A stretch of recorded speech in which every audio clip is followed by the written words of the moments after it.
విజయవాడ, అమరావతిలో అద్భుతమైన 3 BHK 4 BHK apartments gated కమ్యూనిటీలో సంక్రాంతి స్పెషల్ ఆఫర్ కోసం కింద డిస్క్రిప్షన్ ఉన్న కాంటాక్ట్ నెంబర్కి వాట్సాప్ కాల్ చేయండి. దారిన పోయే దరిద్రాన్ని తల మీదకి తెచ్చుకోవడంలో చంద్రబాబు నాయుడు గారు ఎక్స్పర్ట్. బీజేపీ వాళ్ళు అడిగారో లేదో తెలియదు కానీ ఆయన ఢిల్లీ దాకా వెళ్ళి అరవింద్ కేజ్రీవాల్ ప్రభుత్వాన్ని దుమ్మెత్తిపోశారు. ఢిల్లీలో బీజేపీని తప్పకుండా గెలిపించాలని నిన్నంతా ప్రచారం చేశారు. అరవింద్ కేజ్రీవాల్ నాయకత్వం మీద, ఆయన ప్రభుత్వం మీద తీవ్ర విమర్శలు చేశారు. లిక్కర్ స్కామ్ గురించి మాట్లాడారు. అసమర్థ ప్రభుత్వం, అవినీతి ప్రభుత్వం అన్నారు. ఢిల్లీకి డబుల్ ఇంజిన్ సర్కార్ కావాలన్నారు. గతంలో ఇదే కేజ్రీవాల్తో కలిసి ఆయన రాజకీయం చేశారు అని చెప్పి జనం మర్చిపోవాల. 2019 ఎన్నికల్లో అరవింద్ కేజ్రీవాల్ ఆంధ్ర వచ్చి టీడీపీ కోసం ప్రచారం కూడా చేశాడు. సరే, పరిస్థితులు మారి టీడీపీ అవతల పక్షంలోకి రావాల్సి వచ్చిన మాట వాస్తవం. అంత మాత్రం చేత ఆప్ మీద దండయాత్ర చేయాల్సిన అవసరం లేదు. అసలు ఢిల్లీ ప్రచారానికి వెళ్ళడమే తెలివి తక్కువతనం అయితే ఆప్ని నానా మాటలు అనడం అంతకంటే అవకాశవాద రాజకీయం. చాలా సర్వేల ప్రకారం ఢిల్లీలో మళ్ళీ ఆప్ ప్రభుత్వమే ఏర్పడేటువంటి అవకాశం ఉంది. కాబట్టి ఆ రకంగానూ చంద్రబాబు నాయుడికి కలిసి వచ్చేది ఏమీ లేదు. బీజేపీకి మద్దతు ఇవ్వడం, తద్వారా రాష్ట్రానికి రాజకీయ స్థిరత్వాన్ని ప్రసాదించడం, అలాగే రాష్ట్రానికి ఆర్థిక సాయాన్ని పొందటం వరకు ఓకే. కానీ అవసరమైన దానికంటే ఎక్కువ పూసుకొని తర్వాత భంగపడడం చంద్రబాబు నాయుడు గారికి అలవాటే. ఢిల్లీ ఎన్నికల్లో చంద్రబాబు నాయుడు ప్రచారం ఈ కోకే వస్తుంది.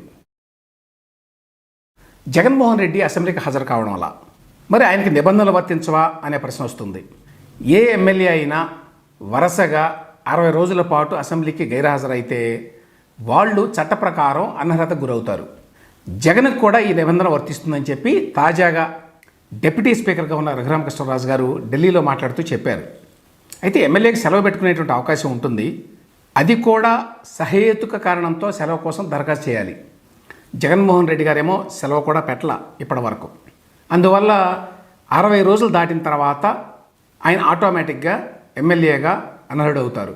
పులివెందులకి ఉప ఎన్నిక కూడా వస్తుందని చెప్పి రఘురామకృష్ణరాజు గారు అంటున్నారు. అయితే సభ లోపలికి రాకుండా బయటనే రిజిస్టర్లో సంతకం పెట్టేటువంటి అవకాశం కూడా ఉంది. కానీ ఇప్పటివరకైతే జగన్మోహన్ రెడ్డి ఆ పని కూడా చేయాల. అయితే సభకి హాజరు కాకపోవడం అనే దాన్ని నిబంధనలు ఎట్లా చూస్తాయి? ఇక్కడ రూల్ ఉంది. అదేంటంటే, while calculating the 60 days, the period for which the house is prorogued or adjourned is not counted. అంటే అసెంబ్లీ వాయిదాలు పడుతూ ఉంటుంది. సెషన్కి మధ్య వాయిదా ఉంటుంది, అది ప్రోరోగ్ అంటారు.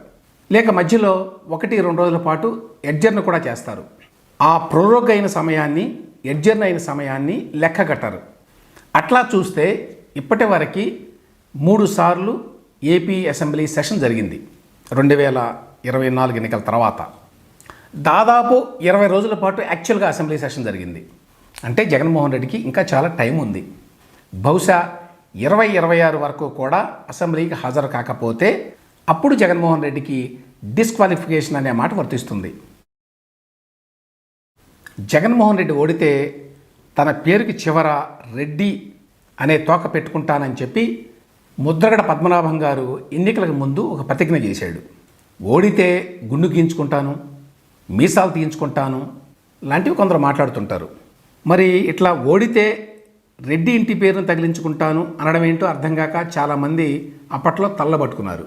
చివరికి ఎన్నికల్లో వైసీపీ ఓడిపోయింది. అప్పుడు ముద్రగడ నిజంగానే తన పేరుని ముద్రగడ పద్మనాభరెడ్డి అని మార్చుకున్నాడు. గెజెట్ నోటిఫికేషన్ కూడా ఇచ్చుకున్నాడు. ఇది మరొక వింతగా జనం చెప్పుకున్నారు. మతాలు మార్చుకోవడం ఎరుగుదాం కానీ కులాలు మార్చుకోవడం సాధ్యమేనా అనే ప్రశ్న అట్లాగే మిగిలిపోయింది. ఈ చిత్రాల్లో అసలు విచిత్రం ఇంకా మిగిలే ఉంది. అదేంటంటే, ముద్రగడ పంతానికి పోయి పేరు మార్చుకున్నానని ప్రకటించాడు. సరే, సాక్షి మీడియా వారు ఆయన గురించిన వార్తల్లో అంతే సీరియస్గా ముద్రగడ పద్మనాభరెడ్డి అని రాయడం చూసి జనం ముక్కులు వేలేసుకుంటున్నారు. తాజాగా ముద్రగడ ఇంటి మీద ఒక ఆకతాయి దాడి చేశాడు అనే వార్తని సాక్షి టీవీ వేసింది. దానికి పెట్టిన హెడ్లైన్ ఏంటో తెలుసా? అటాక్ అని ముద్రగడ పద్మనాభరెడ్డి హౌస్ ఇన్ కిర్లంపూడి. ఆ విధంగా ముద్రగడ గారు కొత్తగా కులం తొకను అంటించుకున్నాడు అనే విషయాన్ని మర్చిపోకుండా సాక్షి మీడియా అందరికీ గుర్తు చేస్తున్నదన్నమాట. తెలంగాణలో టీడీపీకి ప్రస్తుతం దాదాపుగా ప్రజెన్స్ లేదు. అయినా అప్పటికీ ఇప్పటికీ చంద్రబాబు నాయుడు పేరు తీసుకోకుండా కేసీఆర్ కుటుంబానికి బీఆర్ఎస్ పార్టీకి పూట గడవదు అన్నట్టుగా ఉంటుంది. చంద్రబాబు నాయుడు గారి భుజం మీద నుంచి రేవంత్ రెడ్డిని కాల్చాలి అని చెప్పి కేసీఆర్ కుటుంబం తాపత్రయపడతా ఉంటుంది. రేవంత్ రెడ్డి గారు ఈ మధ్య కేసీఆర్ని ఒక మాట అన్నాడు. కేసీఆర్, నువ్వు కొట్టుడు కాదు, కట్టలేకుండా సరిగ్గా నిలబడి ముందు అని. దానికి కేటీఆర్ ఏమంటాడు? కేసీఆర్ కొడితే ఎట్టుంటుందో మీ పాత గురువు గారిని అడుగు చెప్తాడు అని చంద్రబాబును ఉద్దేశించి అన్నాడు. ఈ మాటకి ఏమైనా సమయం సందర్భం ఉన్నాయా? రేవంత్ రెడ్డికి చంద్రబాబు నాయుడు పాత గురువు అయితే కేసీఆర్కి కూడా ఆయనే గురువు కాదా?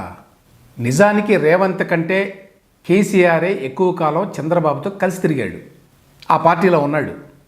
చంద్రబాబుని ఏదో వంకతో తిడితే తెలంగాణలో ఓట్లు రాలుతాయి అని చెప్పి ఇప్పటికీ కేసీఆర్ పరివారం అనుకోవడం నిజంగా విచిత్రం. ఇవి వాటి విశేషాలు. మళ్ళీ రేపు ఇదే సమయాన్ని కలుసుకుందాం.